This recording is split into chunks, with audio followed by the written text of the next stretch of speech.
Aidan had grown used to the gentle quiet of his life, a quiet that once felt comforting but now pressed against him like an unspoken truth.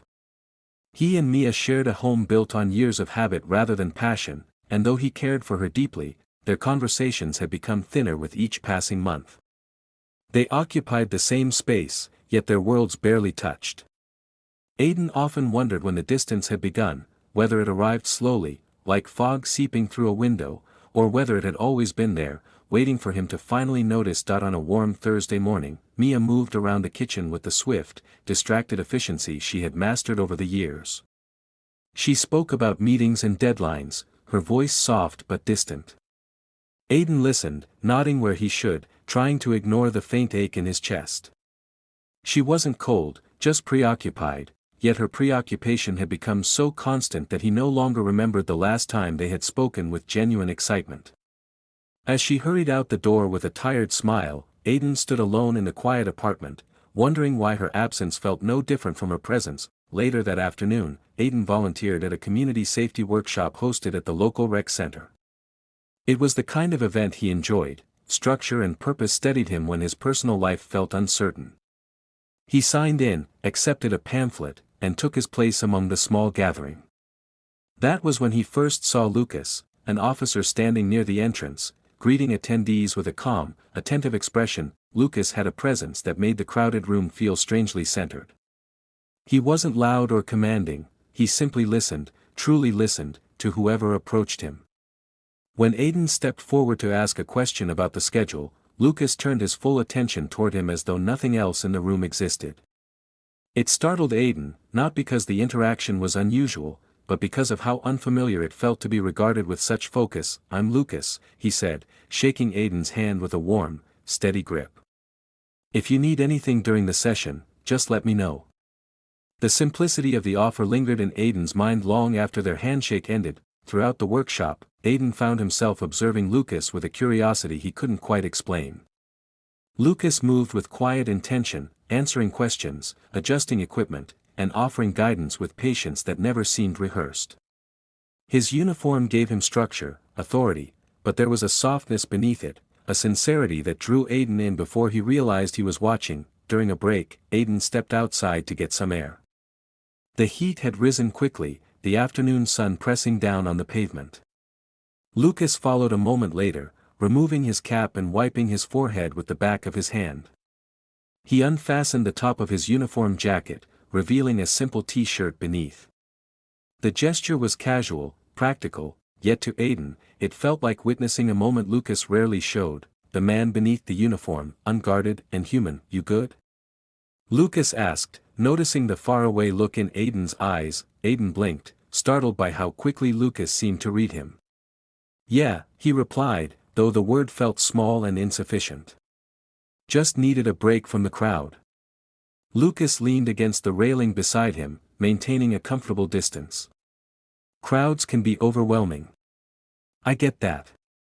But you handled everything in there pretty well." The compliment was unexpected, and Aidan felt a flicker of warmth in his chest.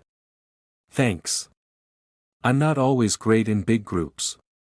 "Maybe you're better than you think," Lucas said, smiling gently. The conversation lasted only a few minutes, but it left Aidan with an unsettling awareness, an awareness of how naturally Lucas's presence eased him. He wasn't supposed to notice things like that. He wasn't supposed to feel seen by a stranger more clearly than by the woman he lived with. When the workshop ended, Lucas thanked Aidan for helping. Their parting was simple, polite, and appropriate, yet Aidan walked away with a lingering sense of imbalance, as though something inside him had shifted without permission. That he told himself it was nothing. Just admiration. Just appreciation. Just something he could ignore. But as he drove home, the image of Lucas taking off his uniform jacket stayed with him, quiet, human, unexpectedly disarming. Aidan didn't understand why it mattered that he only knew the crack it created wouldn't fully close. Aidan tried to slip back into his routine after the workshop, but his thoughts refused to settle. Lucas's voice echoed in moments it shouldn't have, slipping into the quiet spaces Aidan usually filled with work or distraction. The memory of their brief conversation replayed with surprising clarity. Aidan told himself he was only grateful for Lucas's kindness, nothing more, yet the subtle unrest in his chest suggested a truth he wasn't ready to name. Over the next week, Aiden returned to the rec center for volunteer shifts he had committed to months earlier. He hadn't expected to see Lucas again, but the officer was already there on his first afternoon back, adjusting equipment for a youth safety class. Lucas looked up and smiled as though he'd been waiting for Aiden without ever admitting it. "Good to see you again," Lucas said, gently sincere. Aiden's breath caught before he could hide it. "Yeah. You too." They worked side by side preparing materials, and while the conversation stayed light, topics like the city's unpredictable weather, the rec center's aging building, the sudden influx of volunteers, Aiden felt a growing awareness in each shared glance. Lucas wasn't just attentive. He was present in a way that made Aiden feel like the only person in the room. After the class ended, Lucas walked Aiden to the exit, not out of obligation but out of quiet habit. The air outside was crisp, the sun dipping low enough to cast long shadows across the pavement. Aiden hesitated before stepping away, as though something unsaid anchored him in place. "You doing okay?" Lucas asked, studying him with a thoughtful expression. Aiden nodded, but the motion felt uncertain. "Just thinking too much, I guess." "About work?" Lucas asked. Aiden hesitated, choosing honesty even though it felt risky. "About everything." Lucas didn't push for details. Instead, he simply offered his presence, a kind of gentleness Aiden wasn't used to receiving. "If you ever need to talk, I'm around." The sincerity in his voice carried an unexpected weight. Aiden walked home with the words lingering in his mind, stirring something that felt both comforting and dangerous. Mia noticed his silence that evening but didn't ask about it. She moved through their apartment with her usual practiced rhythm: emails, dinner, quick conversations that skimmed the surface of their day. Aiden answered her questions politely but without depth, realizing with sharp clarity that he had shared more meaningful words with Lucas in 2 conversations than he had with Mia in months. The realization unsettled him, not because he blamed her, but because it revealed how much he had stopped expecting closeness. 2 days later, Aiden encountered Lucas again at a community planning meeting. It was supposed to be a quick check-in with the event coordinator, but Lucas arrived early, sitting alone in the nearly empty hall. Aiden considered walking past him, avoiding the growing tension, but Lucas turned and smiled before he could escape. "You're here early," Lucas said, gesturing to the seat beside him. Aiden sat down, telling himself it was harmless. Their conversation began with typical politeness, but it soon deepened into something far more personal. Lucas spoke about his childhood in a small town, the pressure of expectations, the loneliness he felt long before he ever put on a uniform. Aiden listened, quietly captivated by the vulnerability Lucas shared without hesitation. When it was Aiden's turn to speak, the words came out more freely than he expected. He admitted feeling stuck in his own life, unsure of when he had stopped recognizing himself. He didn't mention Mia directly, but his tone hinted at the quiet cracks in their relationship. Lucas listened without interruption, his expression softening with each sentence. "You don't have to have everything figured out," he said gently. "Sometimes just admitting you feel lost is the first step toward clarity." Aiden felt the statement settle deep inside him. Lucas wasn't giving advice, he was offering understanding, and that understanding pulled Aiden closer to a line he knew he should not cross. When the meeting ended, they walked out together in silence. Aiden could feel the shift between them, subtle yet undeniable. They weren't simply acquaintances anymore. Something unspoken had taken root. At the doorway, Lucas paused, his voice quieter than before. "I'm glad you talked to me today." Aiden swallowed, unable to trust the emotion swelling in his chest. "Me too." Their parting was brief, but as Aiden walked away, he recognized the truth he had tried to avoid: he was beginning to depend on Lucas in ways he had never intended, and that dependence, fragile and unacknowledged, was already blurring the lines he once believed were unbreakable. Days turned into weeks after the trip, yet the echoes of that night clung to Ethan like the scent of rain after a storm, faint but impossible to forget. Life resumed its ordinary rhythm, but his mind wandered back to the cabin more often than he wanted to admit.